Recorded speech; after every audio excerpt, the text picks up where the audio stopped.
ॐ अज्ञानतिमिरन्धस्य ज्ञानाञ्जनशलाकया चक्षुरुन्मिलितं येन तस्मै श्रीगुरवे नमः। श्रीचैतन्यमनोभीष्टं स्थापितं येन भूतले स्वयं रूपः कदा मह्यं ददाति स्वपदान्तिकं। वन्देऽहं श्रीगुरो श्रीयुतापदकमलं श्रीगुरोन् वैष्णवांश्च श्रीरूपं साग्रजातं सहगणरघुनाथान्वितं तं सजीवं साद्वैतं सावधूतं परिजनसहितं कृष्णचैतन्यदेवं श्रीराधाकृष्णपादान् सहगणललिता श्रीविशाखान्वितांश्च। हे कृष्ण करुणा सिंधु दीनबंधु जगत्पते गोपेश गोपिकाकांत श्रीराधाकांत नमोस्तुते। तप्तकांचन गौरांगी श्रीराधे वृंदावनेश्वरी वृषभानुसुते देवी प्रणमामि हरिप्रिये। वाञ्छाकल्पतरुभ्यश्च कृपा सिन्धुभ्यैव च पतितानां पावनेभ्यो वैष्णवेभ्यो नमो नमः। जय श्री कृष्ण चैतन्य प्रभु नित्यानंद श्री अद्वैत गदाधर श्रीवासादि गौर भक्त वृंद। हरे कृष्णा कृष्णा कृष्णा हरे हरे हरे राम राम राम हरे हरे। हरे कृष्णा। तो अब हम लोग श्रीमद् ईशोपनिषद के अंतिम मंत्र 18वें मंत्र पर चर्चा करेंगे। मंत्र इस प्रकार से है। अग्नेन सुपथाराय अस्मान् विश्वानि देव वयवनानि विद्वान् युयोध्यस्य स्म जुहुराणमेणो भूयिष्ठां तेनम उक्तिं विधेम। अनुवाद। हे अग्नि के समान शक्तिशाली भगवान, हे सर्वशक्तिमान, अब मैं आपको नमस्कार करता हूँ और आपके चरणों में दंडवत प्रणाम करता हूँ। हे भगवान, आप तक पहुँचने के लिए मुझे सही मार्ग पर ले चलें, और चूँकि आप मेरे द्वारा भूतकाल में किया गया सब कुछ जानते हैं, अतएव मुझे विगत पापों के फलों से मुक्त कर दें, जिससे मेरी प्रगति में कोई अवरोध न आए। इस मंत्र में भक्त भगवान से उन तक पहुंच पाने के लिए मार्गदर्शन करने के लिए प्रार्थना करता है। और इसका द्रष्टव्य, फोकस और इसके विचार की वस्तु पर ध्यान देंगे पहले। इसका द्रष्टव्य है भगवान से किस प्रकार और क्या प्रार्थना करना है, ये हमें भी सोचना चाहिए, हमें भी ध्यान रखना चाहिए। हमें इस भौतिक जगत में फंसे रहने के लिए भगवान से प्रार्थना नहीं करनी चाहिए, बल्कि भगवान तक पहुंच बनाने के लिए हमें भगवान से प्रार्थना करनी चाहिए। भगवान हमारी प्रार्थना को स्वीकार कर रहे हैं या नहीं कर रहे हैं, ये हमें ध्यान रखना चाहिए और इस पर हमारा फोकस होना चाहिए। और तीसरा, प्रार्थना स्वीकृति की अवस्था में भगवान के साथ अपने संबंधों को और प्रगाढ़ और सुदृढ़ कैसे बनाएं, इस पर ध्यान रखना चाहिए, दृष्टि रखनी चाहिए। और ऐसा लगने पर कि प्रार्थना स्वीकार नहीं हो रही है, तो उसका पुनरावलोकन यानी उसका फिर से मूल्यांकन करना। पुनरावलोकन या मूल्यांकन कैसे करें और इसके लिए सकारात्मक उपाय योजना कैसे करें, ये हमें विचार करना चाहिए। फोकस की वस्तु है भगवान उनकी सेवाओं के लिए हमें किस प्रकार से निर्देशित कर रहे हैं, इस पर हमें फोकस करना चाहिए। शास्त्रों में भगवान ने उनकी किस प्रकार से सेवा की जानी चाहिए, इसको लेकर के बहुत सारे विधि और निषेध बताए गए हैं, तो इस पर हमें ध्यान रखना चाहिए। भगवान से सतत सेवा का निर्देश पाने के लिए प्रार्थना पर फोकस कर सकते हैं। हम कैसे कर सकते हैं, उस पर फोकस करना है, भगवान के प्रार्थना पर। और तीसरा, भगवान के द्वारा मिली हुई कृपा पर फोकस कर सकते हैं कि ये कृपा जो है भगवान के हेतु की है, और अगर हम इस कृपा का मिसयूज़ करेंगे तो शायद ये कृपा न मिले। विचार की वस्तु है भगवान ने हमारे आध्यात्मिक स्वरूप का हमें ज्ञान देकर के किस प्रकार हमारी प्रार्थना का उत्तर दे रहे हैं, और हमें अपनी सेवा श्रवण से लेकर के आत्मनिवेदन तक का श्रवणम कीर्तनम स्मरणम का अवसर प्रदान कर भगवान किस प्रकार हमारी प्रार्थनाओं का हमें उत्तर दे रहे हैं। एक स्टोरी मुझे याद आती है एक बार एक डिवोटी बता रहे थे, वो नासिक में गए हुए थे, नासिक टेम्पल में कुछ प्रोग्राम था, तो वहाँ गए हुए थे। तो वो कह रहे थे कि वो कोर्टयार्ड में एक पेड़ के नीचे बैठे हुए थे, तो उसी समय एक व्यक्ति उनके पास में आते हैं, थोड़ा ओल्ड पर्सन है, हाँ, वो आते हैं और फिर उन दोनों का आपस में कुछ ऐसे ही चर्चा होने लगती है। और चर्चा करते करते वो कहते हैं कि भगवान अचानक लोगों को मृत्यु दे देते हैं, एटलीस्ट कुछ इन्फॉर्मेशन देते, कुछ सूचना देते, उसके बाद में लोगों को उठा करके लेते तो कितना अच्छा होता। तो वो ओल्ड मैन कहता है कि भगवान तो हमें हर बार नोटिस देते रहते हैं, सूचना देते रहते हैं, लेकिन हम ही भगवान के सूचनाओं पर ध्यान नहीं देते हैं। हम ही भगवान की सूचनाओं पर ध्यान नहीं देते हैं। जैसे उन्होंने कहा कि जब हमारे बाल सफ़ेद होने लगे तो हमें दिखाई दिया, हाँ, कि हम बूढ़े हो रहे हैं और अब मृत्यु के और करीब पहुंच रहे हैं, लेकिन हमने अपने बाल को काला करके और भगवान के द्वारा दिया गया उस नोटिस को डिसरिगार्ड कर दिए। उस तरह से अनेक प्रकार से भगवान हमें नोटिस देते रहते हैं, लेकिन हम भौतिकता के कुछ उपाय योजना करके और उस नोटिस को बार बार डिसरिगार्ड करते रहते हैं और भगवान की सेवा करने को प्रोकास्टिनेट करते रहते हैं, उसको आगे की तरफ ढकेलते रहते हैं। तो भगवान हमें किस प्रकार हमारी प्रार्थनाओं का उत्तर दे रहे हैं, ये हमें समझना चाहिए, ये हमें जानना चाहिए और उसके प्रति उत्तरदायी होना चाहिए। तीसरा, हमारे भक्ति के मार्ग में विघ्न बाधाओं का उन्मोचन कर किस प्रकार हमारी प्रार्थनाओं का उत्तर दे रहे हैं भगवान, ये भी हमें ध्यान रखना चाहिए। भगवान की कृपा, भगवान कृष्ण की कृपा अहेतुकी कृपा प्राप्त करने की अभिलाषा से भक्त भगवान की स्तुति करते हुए सही मार्ग पर ले जाने और परम पथ को कंटक शून्य बनाने के लिए अंतिम प्रार्थना करता है।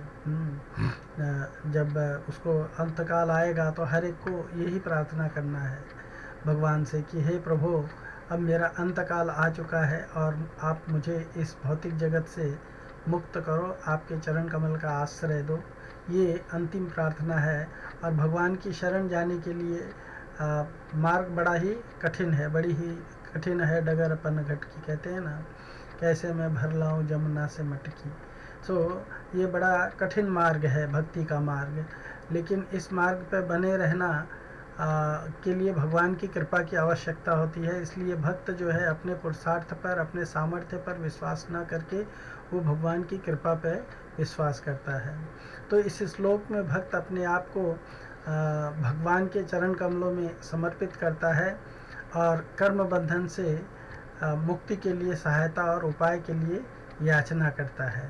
क्योंकि उसको मालूम है, भगवान भगवत गीता में भी कहते हैं, और जिन लोगों ने शास्त्रों का सही ढंग से अध्ययन किया है, तो ऐसे लोग जो है जानते हैं, हाँ, कि भगवान हमारी सहायता किस तरह से कर रहे हैं। हाँ, भगवान कहते भी हैं भगवत गीता में, दैवी ही ऐशा गुणमयी मम माया दुरत्यया मामय वे प्रपद्यन्ते माया मेताम तरन्ति ते।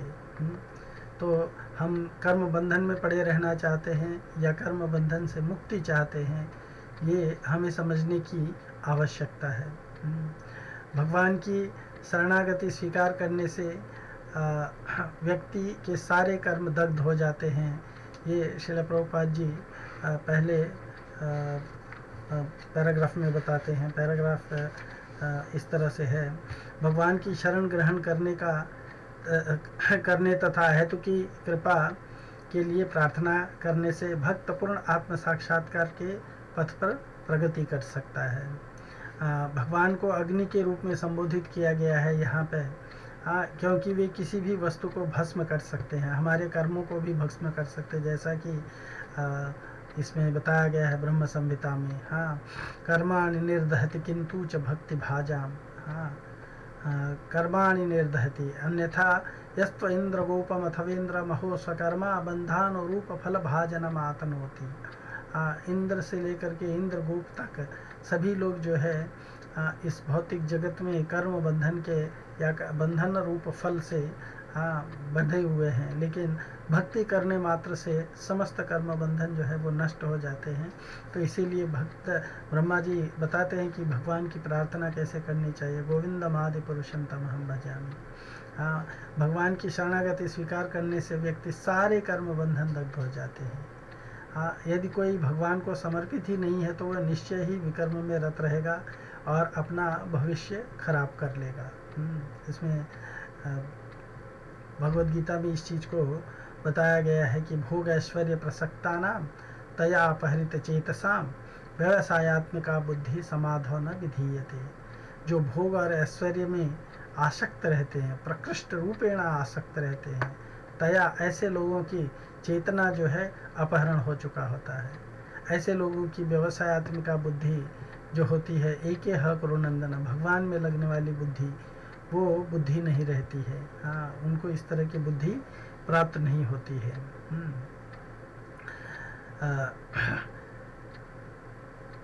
भगवान के अंदर ये शक्ति है कि वो समस्त कर्मों को दग्ध कर सकते हैं, जिसमें शरणागत व्यक्ति के पाप भी सम्मिलित हैं, जैसा कि पिछले मंत्र में वर्णन हुआ है। उस परम का वास्तविक या चरम स्वरूप पूर्ण पुरुषोत्तम भगवान है, और उनका निर्विशेष ब्रह्म ज्योति का स्वरूप उनके मुख के ऊपर दीप्तिमान आवरण मात्र है, जो हमने 15वें श्लोक में बोला है ना, कि किस तरह से दीप्तिमान आवरण जो है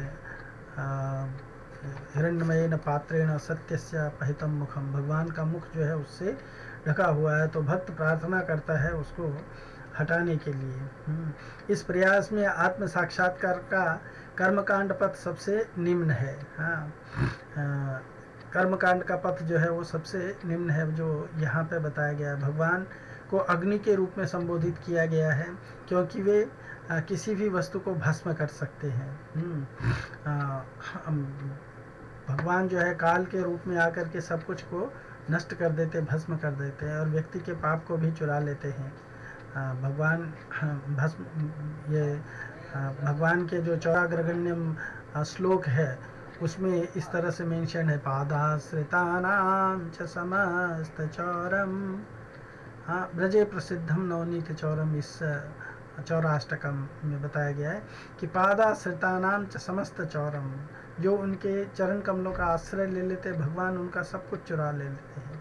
चौराग्रगण्यम पुरुषम नमामि, यदि ये नामापि हरत्य शेषम गिरी प्रसारान अपि पापराशिम।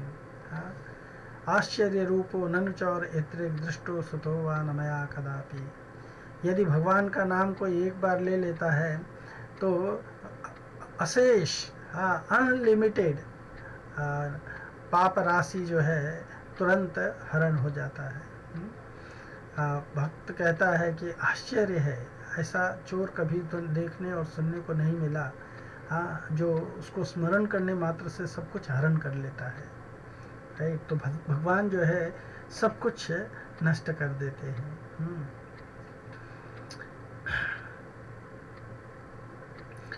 इस प्रयास में आत्म साक्षात्कार का कर्मकांड का पथ सबसे निम्न है।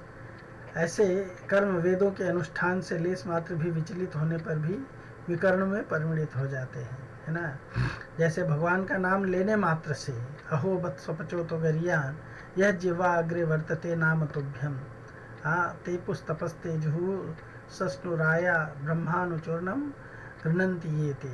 समहाउ आर अदर, माता देवाहुति भगवान से, कपिल देव से कहती हैं कि किसी भी प्रकार से हे प्रभु, आपके पवित्र नाम का जप करने वाला भले ही चांडाल जैसे निम्न परिवार में क्यों न उत्पन्न हुआ हो, किंतु वह आत्म साक्षात्कार के उच्च पद तक पहुंच सकता है।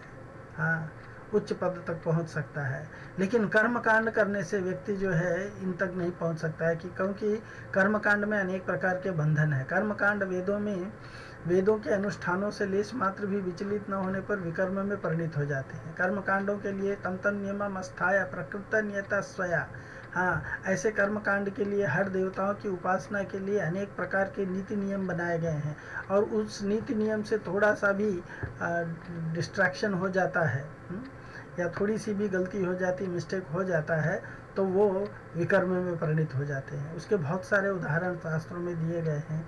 हाँ, मरुदगणों के जन्म का उदाहरण दिया गया। मरुदगणों का जन्म जो है वो दिति, अदिति जो है, दिति जो है मरुदगणों का जन्म इंद्र को मरवाने के लिए करना चाहती थी, लेकिन मरुदगण जो है वो इंद्र के ही सहायक बन गए। आप वो स्टोरी अच्छी तरह से जानते होंगे किस तरह से मरुदगणों का जन्म हुआ है। मरुदगण उनको कहते हैं जो जिनको 11 रुद्रास भी कहा जाता है, या जिनको ये 27 से लेकर के 60 तक के संख्या में होते हैं। इनको हवाओं के अलग अलग प्रकार की हवाओं का इनको अधिष्ठाता देवता कहा जाता है। तो ये सब इंद्र के साथी हैं। अब इंद्र की सहायता करते हैं, यद्यपि इनका जन्म इंद्र को मारने के लिए कराया गया था। उसी तरह से नल और दमयंती और शनि की कहानी है। शनि जो है नल को बहुत परेशान करने का प्रयत्न करता है, नल और दमयंती की, लेकिन अंततः उसको नल और दमयंती से हार माननी पड़ती है। और बाद में शनि जो है नल दमयंती को आशीर्वाद देते हैं कि अगर जी ये आपकी कथा सुनेगा, हमारी ये कथा सुनेगा, तो उसको शनि बाधा नहीं पड़ेगी। उसी तरह से वृत्रासुर का जन्म के बारे में है। वृत्रासुर भी इंद्र को मारने के लिए प्रकट किया गया था, लेकिन थोड़ी सी मंत्र विधि में कुछ कठिनाई आ जाती है तो वो उल्टा हो जाता है। हाँ, ऐसी कथा आती है कि त्वष्टा ने इंद्र का वध करने वाले पुत्र की इच्छा से एक यज्ञ किया। उस यज्ञ में ऋषियों ने इंद्र शत्रु विवर्धस्व इस मंत्र के साथ हवन किया। इंद्र शत्रु शब्द में यदि षष्ठी तत्पुरुष समास हो तो इसका अर्थ होगा इंद्रस्य शत्रु, यानी इंद्र का शत्रु। और यदि बहुव्रीहि समास हो तो इसका अर्थ होगा इंद्रः शत्रुर्यस्य, इंद्र जिसका शत्रु है। तो सामवेद समास में भेद होने से स्वर में भी भेद हो जाता है ना। इसलिए षष्ठी तत्पुरुष समास वाले इंद्र शत्रु शब्द का उच्चारण अंत्योदात होगा। उदात मतलब जो अंत में शत्रु होगा, और यानी अंतिम अक्षर त्रु का उच्चारण उदात स्वर से होगा, लंबा तक होगा। और बहुव्रीहि समास वाले इंद्र शत्रु शब्द का उच्चारण आद्योदात होगा, अर्थात प्रथम अक्षर ई का उच्चारण उदात स्वर से होगा। तो ऋषियों का उद्देश्य तो षष्ठी तत्पुरुष समास वाले इंद्र शत्रु शब्द का अंत्योदात उच्चारण करना था, पर उन्होंने उसका आद्योदात उच्चारण कर दिया। इस प्रकार स्वर भेद हो जाने से मंत्रोच्चारण का फल उल्टा हो गया, जिससे इंद्र ही त्वष्टा के पुत्र वृत्रासुर का वध करने वाला हो गया। इसीलिए कहा गया है मंत्रोहीनः स्वरतो वर्णतो वा मिथ्या प्रयुक्तो न तमर्थमाह सवागवर्णो यजमानं हिनस्ति यथेन्द्र शत्रु स्वरतो पराधा। मंत्र इत्यादि का जो उच्चारण है वो उसमें थोड़ी सी गड़बड़ी हो जाने के कारण, जिस तरह से इंद्र शत्रु यथा इसका उदाहरण दिया जाता है, ये इंद्र के इस वृत्रासुर वाले कहानी का उदाहरण दिया जाता है कि किस तरह से वृत्रासुर के इस एपिसोड में यद्यपि तो त्वष्टा एक ऐसे पुत्र को प्राप्त करना चाहता था जिससे इंद्र का वध हो सके, लेकिन उच्चारण के मिस्टेक के कारण, मंत्र में उच्चारण के मिस्टेक के कारण इंद्र ही वृत्रासुर को मारने वाले के रूप में परिणित हो गया। ये पाणिनि शिक्षा से बताया गया है। तो पैराग्राफ 2 में प्रभुपाद जी बताते हैं कि उच्च कुल में जन्म होना ही सार्थक नहीं है, इसके लिए प्रशिक्षण की आवश्यकता है। और उदाहरण देते हैं, डॉक्टर का पुत्र केवल डॉक्टर परिवार में जन्म लेने मात्र से डॉक्टर नहीं हो जाएगा। इंजीनियर का पुत्र केवल इंजीनियर के घर में जन्म लेने मात्र से इंजीनियर या वकील नहीं हो जाएगा। आत्म साक्षात्कार मनुष्य योनि में ही संभव है, प्रभुपाद जी कहते हैं। अन्य रूपों में नहीं है। कुल मिलाकर के 84 लाख योनियां या प्राणियों के स्वरूप हैं, जिनमें से मनुष्य का स्वरूप ब्राह्मण संस्कृति से युक्त होने के कारण अध्यात्म ज्ञान प्राप्त करने का एकमात्र अवसर प्रदान करता है। लेकिन मानव योगी प्राप्त करने के बावजूद भी, यद्यपि ये सुनहरा अवसर है, लेकिन अगर कोई व्यक्ति इसके अनुसार आचरण नहीं करेगा, हाँ, धर्म का आचरण नहीं करेगा, इसलिए कहा गया है कि मानव योनि जो है पशु के ही जैसे है। आहार निद्रा भय मैथुनम सामान्य तत्पशु भी नारायणाम धर्मो ही तेषाम अधिको विशेषो धर्मेण हीना पशु भी समाना। अगर मनुष्य धर्म का आचरण नहीं करता है तो वो केवल पशु के समान ही है ना। ये एक अवसर प्रदान करता है। ब्राह्मण संस्कृति में सत्य, इंद्रिय संयम, सहिष्णुता, सरलता, पूर्ण ज्ञान तथा ईश्वर में पूर्ण श्रद्धा सम्मिलित है। ऐसा नहीं है कि कोई भी यूँ ही अपने उच्च कुल का गर्व करे। हम उच्च कुल में जन्म लिए हैं, इसलिए उच्च कुल में जन्म लेना सार्थकता नहीं है। इसके लिए प्रशिक्षण की आवश्यकता है। ब्राह्मण का पुत्र होना ब्राह्मण बनने का एक सुअवसर है। डॉक्टर का पुत्र होना डॉक्टर बनने का एक सुअवसर है। वकील का पुत्र होना वकील बनने का एक सुअवसर है। जिस प्रकार किसी बड़े आदमी का पुत्र होने से बड़ा आदमी बनने का अवसर मिलता है, किंतु ऐसा जन्म अधिकतर सब कुछ नहीं होता है, क्योंकि मनुष्य को तब भी अपने लिए ब्राह्मण की योग्यताएं प्राप्त करनी होती हैं। उसके लिए तपस्या करनी होती है। एक स्टोरी बताता हूँ, महाभारत में आई थी। महाभारत में कहा गया है कि एक बार एक ब्राह्मण, हाँ, पुरोहित जो थे, उनको 2 जगह से एक ही साथ ये मिल गया, इनविटेशन मिल गया पूजा करने के लिए। तो वो एक ही जगह जा सकते थे, तो उन्होंने अपने पुत्र को एक जगह भेज दिया और उन्होंने कहा कि ये जो गधा गाड़ी है इसको लेकर के चले जाओ। तो उस गधे गाड़ी में दो गधे जुटे हुए थे। एक माँ गधा थी और एक पुत्र गधा था। तो वो जो लड़का गधे गाड़ी को हाँकते हुए जा रहा था, वो गधों को सोटे से बहुत मारता हुआ जा रहा था, और उसको देख करके वो गधे का पुत्र जो है, मार खाने के बाद में उसको बड़ा क्रोध आ रहा था। वो कह रहा था कि अपनी माँ से कह रहा था कि अब इसने एक बार और मुझे मारा तो मैं इसकी पूरी गाड़ी उलट दूंगा, इसको तहस नहस कर दूंगा, इसको जख्मी कर दूंगा। तो उसकी माँ बोलती है कि नहीं नहीं बेटा, ऐसा मत करना, ये तो शूद्र कुल में जन्म लिया हुआ है, तो ये तो स्वभाव से ही वैसा है, शूद्र का स्वभाव ही इसी तरह से होता है, तो इसलिए तो तू इसके साथ में इस तरह का बर्ताव मत कर। हाँ, ये अपने आचरण के अनुसार ही कार्य कर रहा है। तो उस पुत्र ने कहा, उस गधे ने कहा कि अरे लेकिन ये तो ब्राह्मण परिवार में जन्म लिया हुआ है, अभी तो पूजा करने जा रहा है, तो ये शूद्र कैसे है।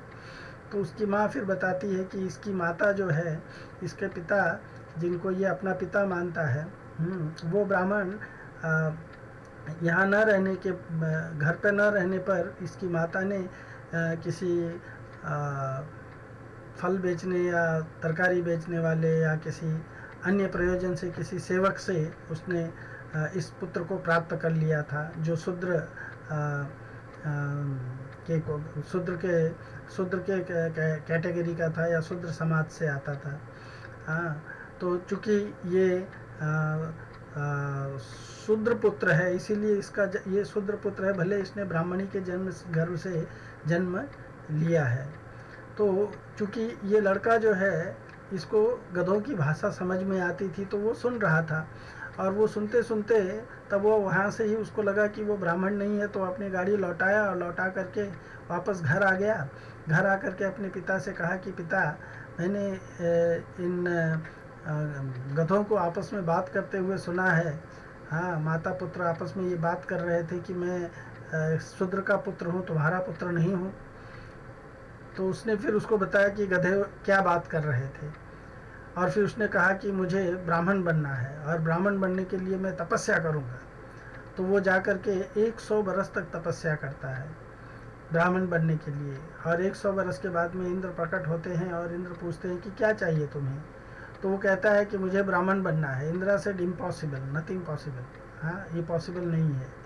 तो इस तरह से वो अंततः ब्राह्मण नहीं बन जाता है। ऑफकोर्स दो तरह की विधि है, एक स्मार्त विधि है और एक पंचरात्र विधि है। पंचरात्र विधि में सामाजिकता में या इस लैडर पे, हाँ, वर्ल्ड लैडर पे अपवर्ड मोबिलिटी पॉसिबल है, लेकिन स्मार्त विधि में इस तरह के पॉसिबिलिटी नहीं है, इस तरह की पॉसिबिलिटी नहीं है।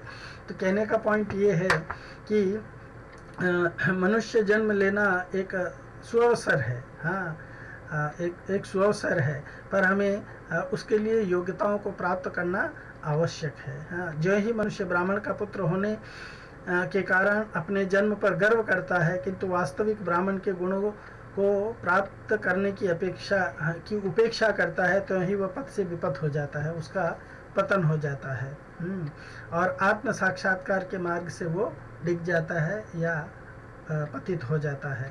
इस प्रकार मनुष्य के रूप में उसका जीवन का उद्देश्य जो है वो विफल हो जाता है। तो हमें मनुष्य के रूप में भगवान ने एक अच्छा अवसर प्रदान किया है, पर मनुष्य के रूप में हम मनुष्य जीवन की सार्थकता तभी पॉसिबल है हमारे जब हम मनुष्य जन्म पा करके, हाँ, जैसे कहा गया भक्ति भजन में भी लिखते हैं नरोत्तम दास ठाकुर, मनुष्य जन्म पाया राधा कृष्ण ना भजिया, जानिया सुनिया विष खानु, हरि हरि विफले जन्म गुनानु। श्रीमद् भागवत कहता है कि मनुष्य जन्म के रूप में एक सुदृढ़ नौका को प्राप्त करके जो जन्म मृत्यु के सागर को तैर करके पार नहीं हो सकता है, वो आत्महत्यारा कहलाता है, अपना स्वयं का हत्या करने वाला कहलाता है। तो इस रूप में हमें एक अच्छा अवसर मिलता है, पर अगर हम अवसर का सही उपयोग न करें तो हमारा ऑफकोर्स सही उपयोग क्या है, भगवान से हमें प्रार्थना करनी चाहिए कि भगवान हमें ये जो अवसर दिए हैं तो हमें सही बुद्धि दीजिए, जिससे हम आपके चरण कमल का आश्रय ले सकें, आपका भजन कर सकें। पैराग्राफ 3 में बताया जाता है, भगवद गीता में बताया गया है कि यदि कोई योग मार्ग से विस्खलित हो जाता है तो उसे अगले जन्म में अवसर प्राप्त हो सकता है ना। भगवद गीता में 4.6.41-42 में भगवान आश्वस्त करते हैं कि आत्म साक्षात्कार के पद से पतित अर्थात योग भ्रष्ट लोगों को या तो अच्छे ब्राह्मण परिवार में या धनी व्यापारियों के परिवार में जन्म लेकर अपना सुधार करने का अवसर प्रदान किया जाता है। ऐसे जन्मों से आत्म साक्षात्कार के उच्च अवसर प्रदान किए जाते हैं। यदि मोहवश इन अवसरों का दुरुपयोग किया जाता है तो मनुष्य परम शक्तिमान भगवान द्वारा प्रदत्त जीवन के सुनहरे अवसर को खो देता है। प्राप्य पुण्यकताम लोका मनुष्यत्वा शाश्वतीम समा सुचिनाम श्रीमताम गेहे योगो भ्रष्ट अभिजायते। असफल योगी पवित्र आत्माओं के लोकों में अनेक वर्षों तक भोग करने के बाद या तो सदाचारी पुरुषों के परिवार में या कि धनवानों के कुल में जन्म लेता है, अथवा योगी नाम कुले योगो भवति धीमताम एतद् दुर्लभतरम लोके जन्म ईदृशम। अथवा वह ऐसे योगियों के कुल में जन्म लेता है जो अति बुद्धिमान है। निश्चय ही इस संसार में ऐसा जन्म बड़ा दुर्लभ है। ये योगियों का कुल क्या है? ये गुरु शिष्य परंपरा योगियों का कुल कहलाता है। तो जब कोई व्यक्ति बड़ा भाग्यवान होता है, भगवान की कृपा उसे जब मिलती है तो उसे योग्य गुरु मिलते हैं जो बोनाफाइड संप्रदाय से संपर्क रखते हैं और उस संप्रदाय या कुल में उसको इनिशिएट करते हैं, तो उसमें उसका वो जन्म कहलाता है जिसको द्विज कहा जाता है। तो ऐसा जन्म जो है बड़ा दुर्लभ है, ऐसा जन्म बड़ा दुर्लभ है और ये तभी संभव है जब व्यक्ति इस तरह के जन्म ले। पैराग्राफ 4 में बताते हैं कि विधि विधान ऐसे हैं जो इनका पालन करता है वह सकाम कर्मों के पद से ऊपर उठ करके दिव्य ज्ञान के पद को प्राप्त करता है। भगवत शरणागति के द्वारा आध्यात्मिक स्तर पर बड़ी तीव्रता और आसानी से ऊपर उठा जा सकता है और इसके लिए भगवान भी भक्त की सहायता करते हैं। अन्यों को ये सहायता उपलब्ध नहीं कराते हैं। पतित से पतित जीव का उद्धार करने में भगवान सर्वसमर्थ हैं। अनेकानेक जन्मों तक दिव्य ज्ञान का पद प्राप्त कर लेने पर जब मनुष्य भगवान की शरण ग्रहण करता है, बहुनाम जन्म नामंते ज्ञानवान माम प्रपद्यते वासुदेव सर्वमिति समहात्मा सुदुर्लभ, वो महात्मा बन जाता है। पद्म पुराण में भी कहा गया है, येद जन्म सहस्त्राणि गोविंद विनिवेशयेत तन्मुखे हरिनामानि सदा तिष्ठन्ति भारत। हाँ, वही व्यक्ति भगवान का या कलयुग का जो युग धर्म है उसका आचरण कर सकता है, जिसने अपने सहस्त्रों जन्म, हजारों जन्म जो है भगवान श्री गोविंद की सेवा में समर्पित किया है।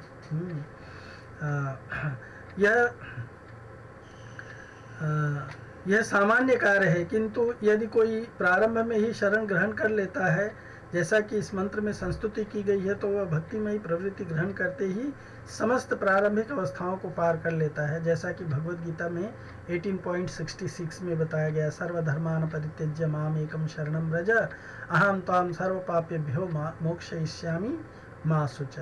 सकाम कर्मों को करने से बहुत जन्मों के बाद व्यक्ति भगवान को समर्पित होता है, परंतु इस मंत्र में अनुमोदन किया गया है कि तुरंत भगवान की शरण स्वीकार करने से व्यक्ति समस्त अवस्थाओं को पार कर लेता है। सर्वधर्मान परित्यज्य माम एकम शरणम व्रज अहम त्वाम सर्व पापेभ्यो मोक्षयिष्यामि मा शुच। हाँ, वो व्यक्ति चाहे कितना भी दुराचारी अपिचेत्सु दुराचारो भजते माम अनन्य भाग साधुरेव समम तव्य सम्यक व्यवसितो ही सह। भगवान कहते हैं कि ऐसा व्यक्ति क्षिप्रम भवति धर्मात्मा शश्वम शांति निगच्छति कौन्तेय प्रति जानी ही न मे भक्ता प्रणश्यति। भगवान का भक्त जो है उसका कभी विनाश नहीं होता है। इस पैराग्राफ में कर्मकांड में अनेक पाप निहित हैं, इसके बारे में चर्चा किया गया। ज्ञान कांड में पाप कर्मों की संख्या कम है, लेकिन भक्ति में किसी प्रकार के पाप होने की संभावना ही नहीं रहती है। भक्ति करने से व्यक्ति जो है अनेक प्रकार के पापों से छूट जाता है, लेकिन कर्म कांड में छोटा सा मिस्टेक होने से भी बड़ी से बड़ा पाप घटित हो जाता है। भगवान ऐसे शरणागत का भार अपने ऊपर ले लेते हैं और उसे उसके सभी पाप कर्मों के फलों से मुक्त कर देते हैं। कर्म कांड में अनेक पाप निहित हैं, जबकि ज्ञान कांड में ऐसे पाप कर्मों की संख्या कम है, किंतु भगवत भक्ति या भक्ति पथ में किसी प्रकार के पाप होने की संभावना नहीं रहती है। भगवत भक्त भगवान के सारे गुणों को प्राप्त कर लेता है। तो ब्राह्मण के गुणों के विषय में क्या कहा जाए। भक्त स्वतः एक दक्ष ब्राह्मण के गुण प्राप्त करके यज्ञ संपन्न करने का अधिकारी हो जाता है। सवनाय कल्पते, तुरंत सवन यज्ञ करने का अधिकारी बन जाता है। कहा भी जाता है यस्यास्ति भक्तिर भगवती अकिंचन सर्वैर्गुणैर तत्र समासते सुरा हरा अभक्तस्य कुतो महत्गुणा मनोरथे न सतो धावतो बहि। जो भगवान का भक्त नहीं है उसके अंदर ये अच्छे गुण नहीं आ सकते हैं, भले ही उसका जन्म ब्राह्मण कुल में ही क्यों न हुआ है। ऐसी है भगवान की सर्वशक्तिमत्ता। वे ब्राह्मण कुल में उत्पन्न व्यक्ति को निम्न कुल जन्मा चांडाल बना सकते हैं और चांडाल को भक्ति के बल पर योग्य ब्राह्मण से भी श्रेष्ठ बना सकते हैं। चूँकि भगवान सर्वशक्तिमान है। 5वें श्लोक में बोलते हैं, चूँकि भगवान सर्वशक्तिमान है, सबके हृदय के भीतर स्थित हैं, अतः वे अपने निष्ठावान भक्तों को निर्देश दे सकते हैं जिससे वे सही मार्ग पा सकें। ऐसा निर्देश विशेषतः भक्त के अन्यथा चाहने पर भी दिए जाते। भक्त नहीं भी चाहता तो भी भगवान इस तरह को उसके मुक्ति के मार्ग का निर्देश देते रहते हैं। ऐसे निर्देश विशेषतः भक्त के अन्यथा चाहने पर भी दिए जाते हैं। जहाँ तक अन्यों का संबंध है, ईश्वर किसी कर्ता को उसके ही अपने उत्तरदायित्व पर स्वीकृति देते हैं, किंतु भक्त को भगवान इस तरह निर्देश देते हैं कि वह कभी त्रुटि नहीं करता है। भगवान दया करके अपने भक्तों को सही निर्देश देते हैं जिससे भक्त उनको प्राप्त करता है। त्रुटि करना बद्ध जीव का स्वभाव है, फिर भी भगवान सच्चे और निष्कपट भक्त की यद्यपि वह गलती भी क्यों न कर रहा हो सहायता करते हैं। गुरु साधु और शास्त्र के माध्यम से, या तो उसके जीवन में कोई साधु भेज देंगे, गुरु भेज देंगे, या शास्त्र इंट्रोड्यूस कर देंगे, या फिर प्रत्यक्ष चैत्य गुरु के रूप में हृदय के अंदर विराजमान गुरु के रूप में उसके हृदय में निर्देश देते हैं। भगवान कहते हैं, मैं जिसके ऊपर अनुग्रह करता हूँ नास्यामि आत्मा भावस्तो ज्ञान दीपेन भास्वता, उसके हृदय के अंधकार को मैं जो है ज्ञान की ज्योत जला करके नष्ट कर देता हूँ। तो शास्त्र के माध्यम से ज्ञान देते हैं, साधु के माध्यम से, गुरु के माध्यम से भगवान जो है ज्ञान देते हैं। और 7वें पैराग्राफ में बताया गया है कि हाँ, इसी पैराग्राफ में ये भी बताया गया है, श्रीमद् भागवत में कहा गया है हाँ, कि भगवान जो है चैत्य गुरु के रूप में उसे निर्देश करते हैं। जो श्रीमद् भागवत में 11वें कैंटो में कहा गया है, स्वपाद मूलम भजत प्रियस्य त्यक्तान्य भावस्य हरि परेशः विकर्मयच्चोत्पतितं कथञ्चे धुनोति सर्वं हृदि सन्निविष्टः। भगवान अपने पूर्ण शरणागत भक्त के प्रति इतने दयालु हैं कि वे यद्यपि भक्त कभी कभी विकर्म अर्थात वैदिक आदेशों के विरुद्ध कर्म के बंधन में आ गिरता है, तो भी वे भक्त के हृदय के भीतर से त्रुटियों को ठीक कर देते हैं। इसका कारण यह है कि भक्त भगवान को अत्यधिक प्रिय है। और ये 6वें इसमें बोलते हैं। फिर प्रभुपाद जी 7वें पैराग्राफ में बताते हैं कि यह सब व्यक्ति को सही निर्देश में समझना चाहिए। यदि किसी को योग्य गुरु की कृपा प्राप्त है तो ये समझना चाहिए कि उसे भगवान की कृपा प्राप्त है। इस तरह से वह पूर्णता की प्राप्ति कर सकता है। अगर भगवान ने किसी के जीवन में योग्य गुरु को भेज दिया है तो इसका मतलब भगवान ने उसके ऊपर कृपा किया है। बद्ध जीव के लिए भगवान स्वयं गुरु के रूप में प्रकट होते हैं। यह मंत्र और भागवत में 1.2.17 से 20 तक विस्तार रूप से यह व्याख्या करते हैं कि यही एकमात्र मार्ग है। यही एकमात्र मार्ग है, ये बताया गया है भागवत में। भगवान के यश को श्रवण करना, सुनोताम स्वकथा कृष्णा पुण्य श्रवणम कीर्तनम हृदयंतस्थो या भद्राणि विदुनोति स्वहृत्सताम तदा रजस्तमो भावा कामलोभादयश्चये चेतैतैरणाबिद्धं स्थितं सत्त्वे प्रसीदति एवं प्रसन्न मनसो भगवत भक्तिर्योगतः भगवत तत्व विज्ञान मुक्त संगस्य जायते। भगवान के यश का श्रवण और तथा कीर्तन स्वयं ही एक पुण्य कार्य है। भगवान चाहते हैं कि प्रत्येक व्यक्ति श्रवण और कीर्तन करे, क्योंकि वे समस्त जीवों के हितैषी हैं। भगवान के यश के श्रवण और कीर्तन से मनुष्य समस्त अवांछित वस्तुओं से शुद्ध हो जाता है और तब ईश्वर के प्रति उसकी भक्ति स्थिर हो जाती है। इस अवस्था में भक्त में ब्राह्मण के गुण आ जाते हैं और प्रकृति के अधम गुणों रजो तथा तमो के फल पूर्णतया लुप्त हो जाते हैं। भक्त अपनी भक्ति के बल पर पूर्णतः प्रबुद्ध हो उठता है और वह भगवान के पथ को तथा उनको प्राप्त करने की पद्धति को जान लेता है। ज्यों ज्यों सारे संशय घटते जाते हैं त्यों तो वह शुद्ध बनता जाता है। तो इस प्रकार पूर्ण पुरुषोत्तम भगवान श्री कृष्ण के निकट लाने वाले ईशोपनिषद के ईशोपनिषद में प्रभुपाद जी इतना सुंदर तात्पर्य देते हैं। हाँ, प्रभुपाद जी बताते हैं, नष्ट प्रायेषु भद्रेषु नित्यम भागवत सेवया भगवती उत्तम श्लोके भक्तिर्भवती नैष्टिकी। भागवत की कक्षाओं में नियमित उपस्थित रहने तथा शुद्ध भक्त की सेवा करने से हृदय के सारे दुख पूर्णतः विनष्ट हो जाते हैं और उन पुण्य श्लोक भगवान में उनकी जिनकी प्रशंसा दिव्य गीतों से की जाती है, अटल प्रेम भक्ति स्थापित हो जाती है। तदा रजस्तमो भावा, जो ही हृदय में नैष्टिक प्रेमा भक्ति स्थापित हो जाती है, प्रकृति के रजो तथा तमोगुण के प्रभाव जैसे काम, इच्छा तथा लोभ हृदय से लुप्त हो जाते हैं, तब भक्त सत्व गुण में स्थित होकर के परम सुखी हो जाता है।